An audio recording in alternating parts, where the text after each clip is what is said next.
Hello there, ladies and gentlemen. Moletrap here, coming at you with game number 2 of YellOw versus Boxer. The epic rivalry continues. Slayer's Boxer versus KTF YellOw. And Boxer, of course, is going to be the Terran player on the right side of the map. There he is. He's at a 1-0 lead right now. This is on the map Requiem. And there is our challenger YellOw as the blue Zerg. At least it's not a mirror matchup where YellOw was the July Zerg was the yellow Zerg against YellOw, who is the blue Zerg, whatever it was. Oh man. Oh man. Anyway. So, wouldn't it be funny if there was like also like a Zerg player named Terran or something like that? I don't know. That would be silly. There are a lot of StarCraft players who name themselves after like units and stuff for what the race that they play. Like they were talking to ASL about how Larva and Queen are both Zerg units. But they're Zerg players. I don't know. Anyway, you know, and back in the day, StarCraft was kind of new, and so there was a lot of players like that, like July Zerg is named himself after his race that he plays. There was a player named The Marine, who was a Terran player, right? Anyway, so so YellOw is gonna go ahead and send off a drone to make an expansion here. Boxer has made a barracks on the low ground, so he can potentially have a little bit of a wall. It's little, you don't gain control of the high ground that way, but it's a little bit more defensible. So that's how that works. And you can see that there is, it's interesting that there's a gas at this expansion, but the gas is kind of a little bit exposed. Like the gas is pointed towards the outside of the map on that expansion. So it's kind of an interesting thing here.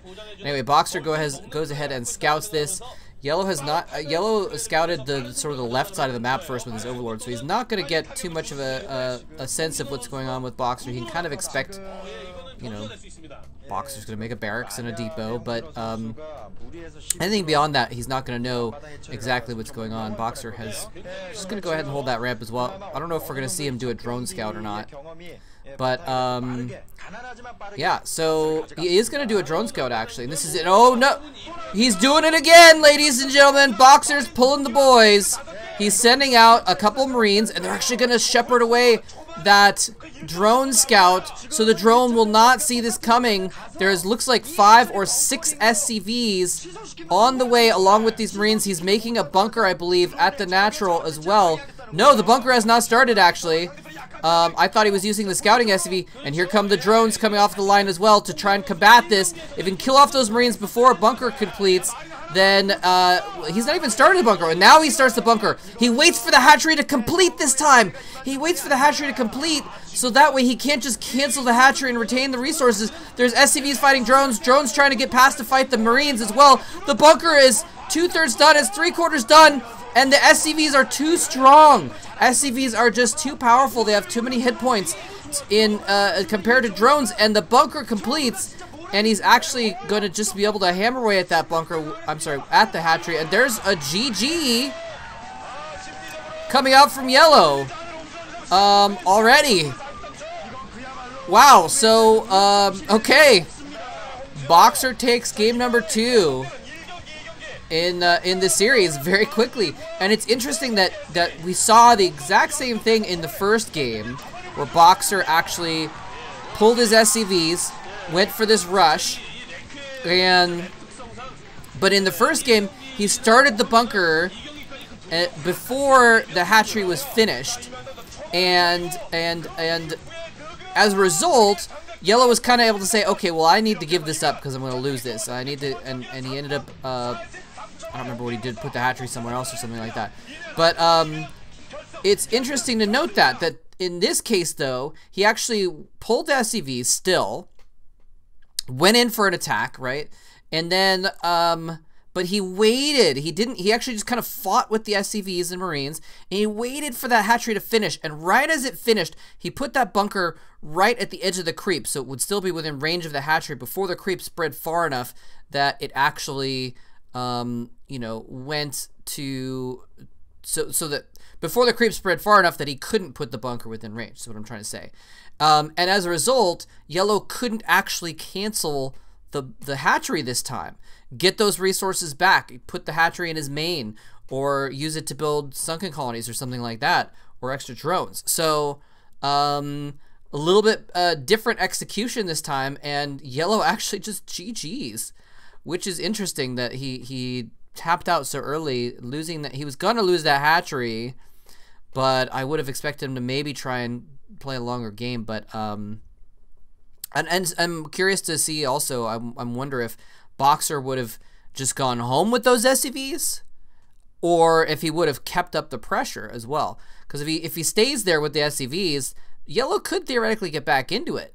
I'm thinking, because he would be able to get. He didn't lose a ton of drones. Well, he lost several drones, but not like all of his drones. He still had, I think, 7 or 8 drones left, which would be more than Boxer had mining SCVs at home. So I don't know. It's kind of an interesting thing to think about. So anyway, but the end. This is 2004. So this kind of strategy was newer at the time to do this. So anyway, yeah. So that's game number 2. And you know what? That was such a short one. I'm gonna go ahead and just gonna pull up game number 3, and let's just do it as the same VOD. Let's go to game number 3 here. So here we go, game number 3 of Boxer versus YellOw, and this is gonna be on the map Mercury. And there's Boxer as the YellOw Terran on the left side of the map. He's up 2-0 now. All he has to do is win 1 more game to finish this series off, and then he will be advancing to the finals. Again, to face Uv, his protege, in the finals in a TVT matchup. Now, I'm kind of rooting for YellOw here, though, because I feel like that would be a little bit more interesting of a story in a way, to have YellOw finally, YellOw come out and defeat his nemesis, and then it's like, oh, you defeated Goku, but Gohan's still around, or something like that. I don't know. I mean, I don't know if that's a really apt metaphor, but like, it'd be like there's still the final boss after who you thought was the main boss, kind of a thing. Anyway, a little bit of glitching here with the video. Sorry about that. Well, it looks like. Okay, I'm not sure what just happened there. Actually, it looks like the video skipped back, which is a little bit odd. So apologies for that. But these are some very old FLV files that I'm working with, and that's actually why, if you can tell, I'm actually recording them. In the player, I'm just screen recording them, because it's actually going to be just as good of quality, I think, as converting them. But converting FLV files is really, really tricky, and I know probably someone's going to say, oh, well, have you tried XYZ utility? I've tried a few different utilities at converting them, and it's just usually doesn't work very well. Anyway, so... But we do have YellOw moving out here. He's going to put down an expansion hatchery. Very, very standard in ZVT. But, he's done that the last couple games, and it's been putting the hatchery at the natural has actually been a liability for him the last couple games. So, and now we're getting some other issues here with this video. So that's, again, apologies for that. But this is, I've tried to find other versions of some of these videos, and it's hard to find them. So sorry about the quality glitching here. Anyway, we're seeing almost exactly the same thing here from Boxer, putting that single barracks at his natural, and he's doing it again. He's doing it again. He's pulling the SCVs. Did the drone see it this time? I don't actually know if the drone. I think the drone sees it now, because the SCVs are kind of getting out ahead of the Marines. He's bringing it back, and how is he going to respond differently this time? He's pulling some drones here. Is he going to let the hatchery complete this time?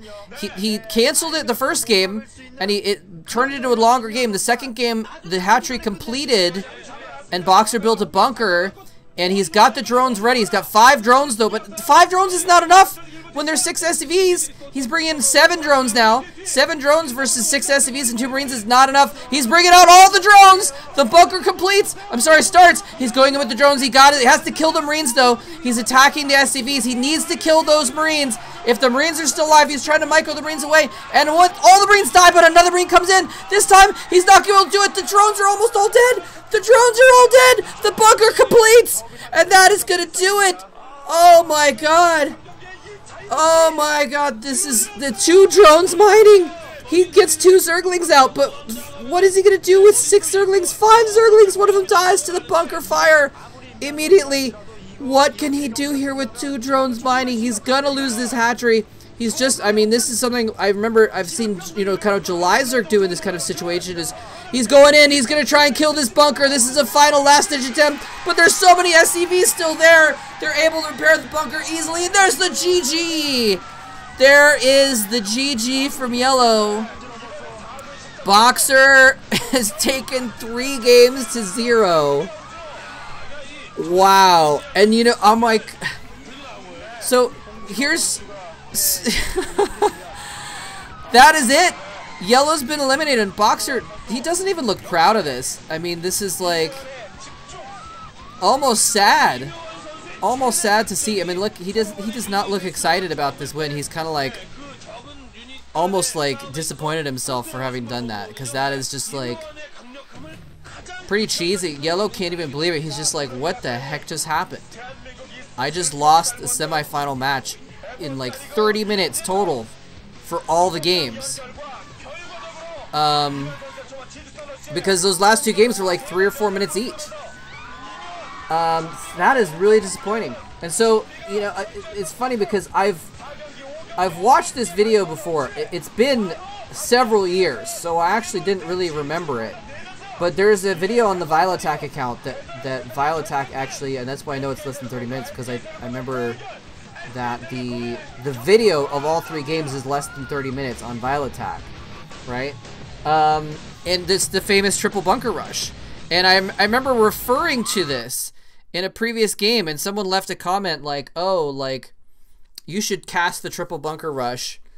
And, sorry, I don't remember who that was, but, and I thought about it, I was like, well, that would be kind of, like, I didn't really want to, because I would know already what was going to happen. But I forgot that it was this series. Like, I've seen the triple bunker rush before, but it was a long time ago, and I forgot. I've probably been saying, I think I've been saying, like, oh, it was in a finals, because I thought it was in some series finals.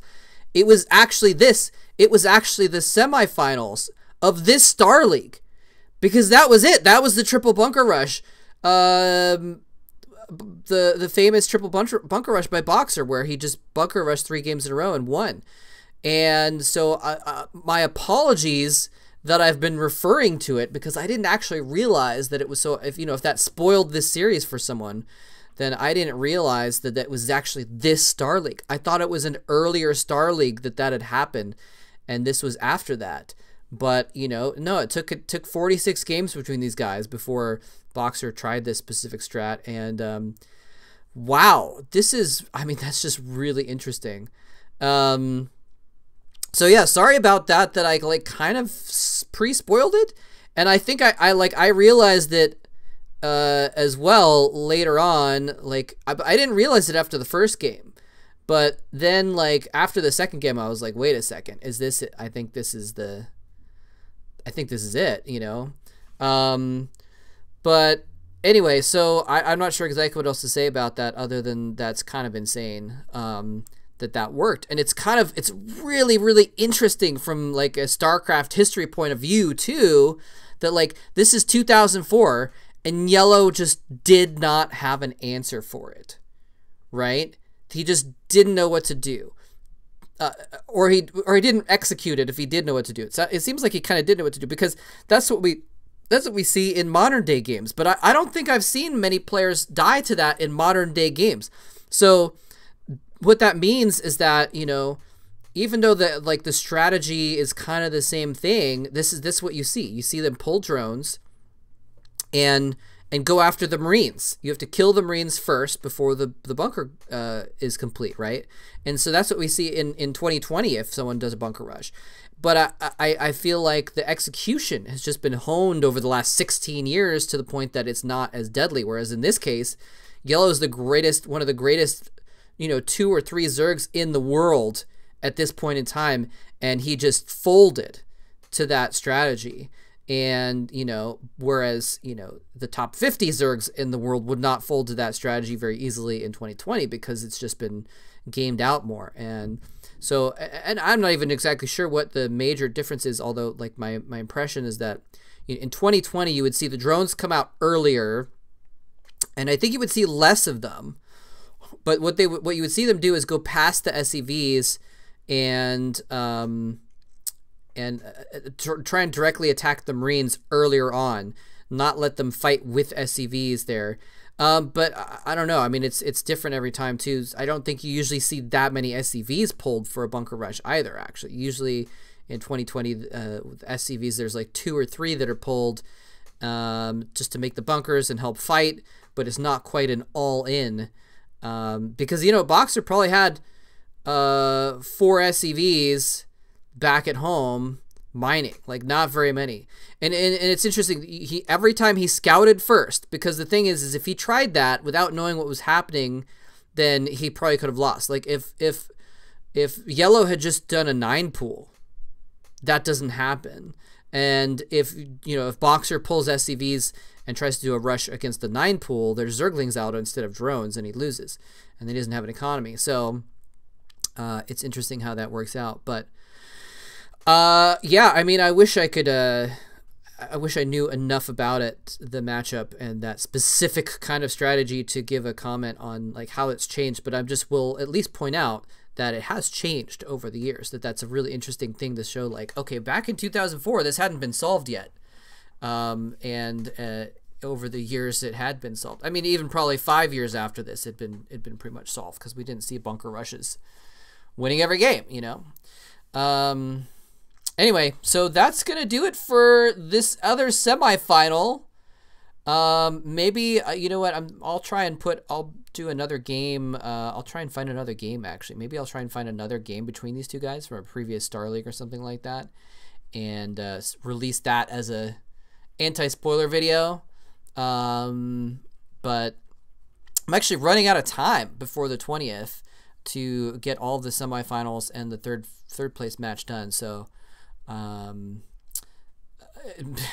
maybe it's, in some ways it'll take a little bit of pressure off me that these games are so short. But anyway, so that's gonna do it. I'll go ahead and end my rambling here. But sometimes I actually ramble at the end of the videos a little bit, just specifically so that if someone is watching the game and they're like, oh, it looks like he's about to lose, but there's 4 minutes left on the video, it might be a little bit of an anti-spoiler effect of its own. So that's why I've been kind of letting myself ramble a bit, but also I'm just kind of flabbergasted by this.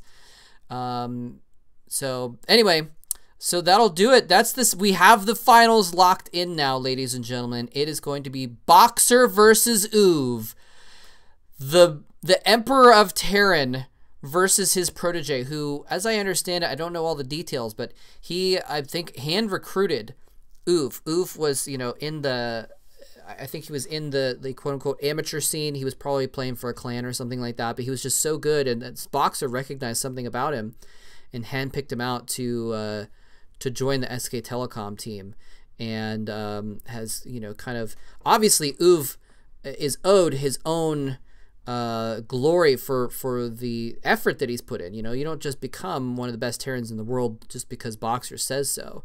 But I'm sure he's also benefited from Boxer's tutelage and from being on the pro team and having the benefit of that environment. So very interesting.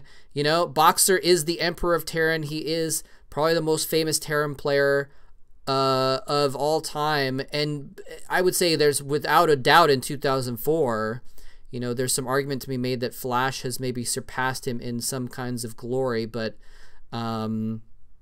anyway, and he's going to be playing against Uv, who is this up-and-comer. Well, maybe he's already come up. He's already won, you know, stuff and shown himself to be the strong player, but he's not a legend yet. And so it's going to be the legend versus the Neo legend, essentially, in the finals. That is going to be amazing. We're going to get some awesome TVT games in the finals. I am super, super stoked about that. Some people don't like mirror matchups, but TVT is actually just an amazing matchup. It can be so epic because the battles can be so protracted and it's just going to be so back and forth, and it becomes very tactical. So I am really looking forward to that. And of course, we're going to have the third place match as well. Holy crap, YellOw versus Reach is going to be amazing too. Anyway, hope you guys enjoyed it. Thanks for watching. GG.